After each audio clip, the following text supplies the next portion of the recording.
लेकिन तत्काल हम लोगों ने कहा है कि जो कमियां हैं उसको दूर करें और क्षमता जितना है उतने बच्चों को ही बैठाएं क्लासरूम में। अधिक बैचेज में अपना पढ़ा सकते हैं, लेकिन एक साथ क्षमता से अधिक बच्चों को बैठा करके नहीं पढ़ाएं, ये सख्ती से कहा गया है। पालन किया जाए, अपने मकान मालिक या जो लैंड ओनर है उनसे सुनिश्चित कराया जाए और उसके बाद निबंधन सभी कोचिंग संस्थानों का निश्चित रूप से कराया जाए। जिनका रिन्यूअल नहीं है उसका रिन्यूअल कराया जाए।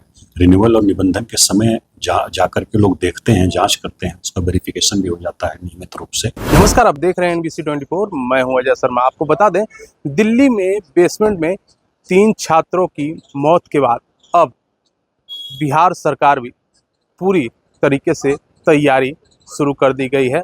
आपको बता दें कि कोचिंग संस्थाओं के सुरक्षा मानकों को देखते हुए अब पटना डीएम चंद्रशेखर के आदेश के अनुसार अब 5 सदस्यीय टीम को नियुक्त किया गया था और नियुक्त करने के बाद जितने भी राजधानी पटना में इंस्टीट्यूट चल रहे थे उनके सुरक्षा मानकों की जांच के लिए लगातार अब प्रयास जारी है, जिसको लेकर के जितने भी कोचिंग संस्थान थे वह उनकी मीटिंग आज पटना के हिंदी भवन में चल रही थी पटना डीएम के द्वारा।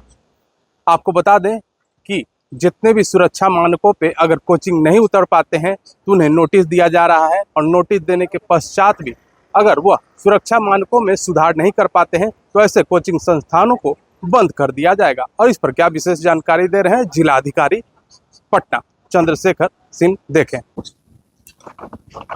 ये कोचिंग एसोसिएशन है बिहार पटना का, बिहार का, तो उसके साथ उनके प्रतिनिधियों के साथ आज हम लोगों ने बैठक किया था और मुख्य रूप से हम लोगों ने बताया है कि हम लोग क्या अपेक्षा है, जिसमें बिल्डिंग बायलॉज जो है उसका अनुपालन किया जाए, अपने मकान मालिक या जो लैंड ओनर है उनसे सुनिश्चित कराया जाए और उसके बाद निबंधन सभी कोचिंग संस्थानों का निश्चित रूप से कराया जाए। जिनका रिन्यूअल नहीं है उसका रिन्यूअल कराया जाए। रिन्यूअल और निबंधन के समय जा करके लोग देखते हैं, जांच करते हैं, उसका वेरिफिकेशन भी हो जाता है नियमित रूप से और फायर सेफ्टी मेजर्स जो है उसको लिया जाए और जो हम लोग अभी तक जांच कराए हैं उसमें जो बातें उभर करके आई हैं वो उनसे अवगत कराया गया हम लोगों को और उसमें सुधार करने का निर्देश दिया गया है।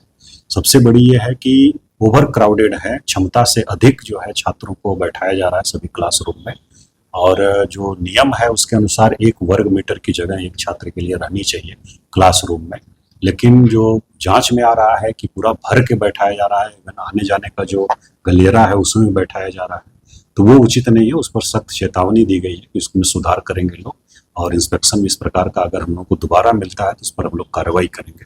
अधिक बैचेज में अपना पढ़ा सकते हैं, लेकिन एक साथ क्षमता से अधिक बच्चों को बैठा करके नहीं पढ़ाएं, ये सख्ती से कहा गया है।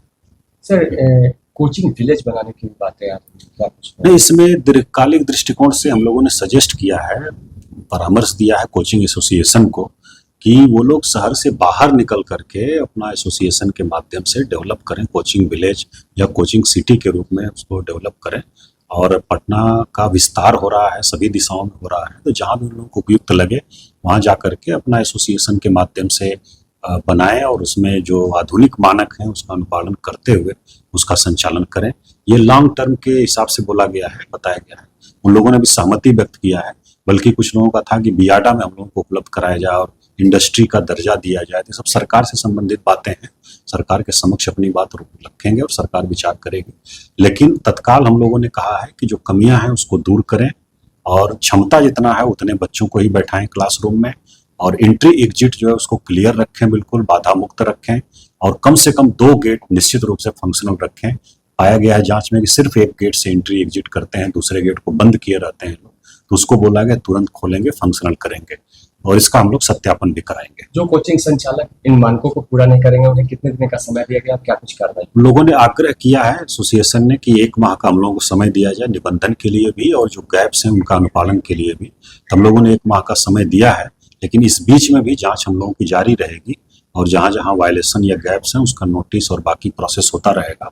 और बड़ी संख्या में लोगों ने बताया कि आवेदन लंबित हैं रजिस्ट्रेशन के लिए, रिन्यूअल के लिए, तो जिला शिक्षा पदाधिकारी को निर्देशित किया गया है कि 2 सप्ताह के अंदर सबका निष्पादन करेंगे। तो कुल मिलाकर के 1 महीने का समय लोगों ने लिया है कि सभी सुधार करेंगे।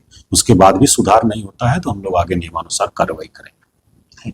तो जाहिर सी बात है पटना डीएम ने साफ तरीके से कह दिया है कि जितने भी राजधानी पटना में प्राइवेट इंस्टीट्यूट हैं उनके सुरक्षा मानकों की लगातार जांच की जा रही है। अगर ऐसे संस्था अगर अपने सुरक्षा मानकों को अगर ठीक नहीं कर पाते हैं तो ऐसे संस्थान को ताला लगा दिया जाएगा। तो हम ऐसे ही छोटी बड़ी खबरों से अपडेट रहने के लिए आप देखते रहें NBC 24।